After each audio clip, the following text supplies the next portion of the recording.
एक राजा ने अपने सैनिकों को सड़क के बीच में एक बड़ी चट्टान रखने के लिए कहा। चट्टान को बीच सड़क में रखवाकर राजा ने अपने सैनिकों से छुपकर उस चट्टान पर नजर रखने के लिए कहा कि देखना उस चट्टान को रास्ते से कौन हटाता है।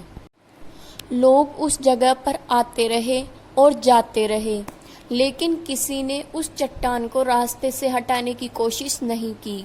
उस चट्टान के पास से लोगों के गुजरने वालों में राजा के कुछ करीबी लोग और शहर के बड़े व्यापारी भी शामिल थे, और उनमें से कुछ लोग जो राजा को ही कोसने लगते कि क्या राजा इस चट्टान को भी रास्ते से नहीं हटवा सकता। लेकिन किसी ने भी उस चट्टान को रास्ते से हटाने का प्रयास नहीं किया। ऐसा काफी दिनों तक चलता रहा। एक दिन एक किसान अपनी सब्जियों के साथ उधर से गुजर रहा था। उसने चट्टान को रास्ते में पड़े देखा और सोचा कि सबको इस चट्टान की वजह से कितनी तकलीफ हो रही है। उसने अपनी मजबूत लाठी से उस चट्टान को एक तरफ धकेलने की कोशिश शुरू कर दी। काफी कोशिश के बाद वह उसे सड़क से हटाने में कामयाब हो गया। चट्टान रास्ते से हटाने के बाद किसान अपनी सब्जियों को उठाकर जाने ही वाला था कि अचानक उसकी नज़र एक पोटली पर पड़ गई, जो ठीक उसी जगह पड़ी थी जहां से उसने वह चट्टान हटाए थे।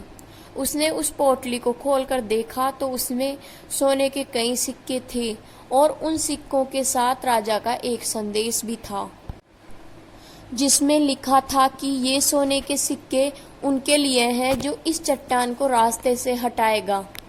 दोस्तों, बिल्कुल ठीक इसी तरह हम सबकी लाइफ में कभी कई परेशानियां आती हैं।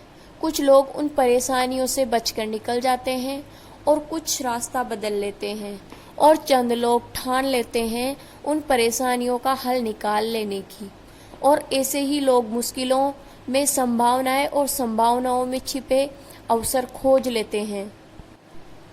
मजबूत इरादे और नेक दिल के साथ किए गए कोशिशों के परिणाम हमेशा ही अच्छे आते हैं। इसलिए जीवन की परेशानियों से घबराओ मत, बल्कि उन परेशानियों को हल करने की कोशिश करते हुए जीवन सफर में आगे बढ़ते रहो। Thanks for watching my video.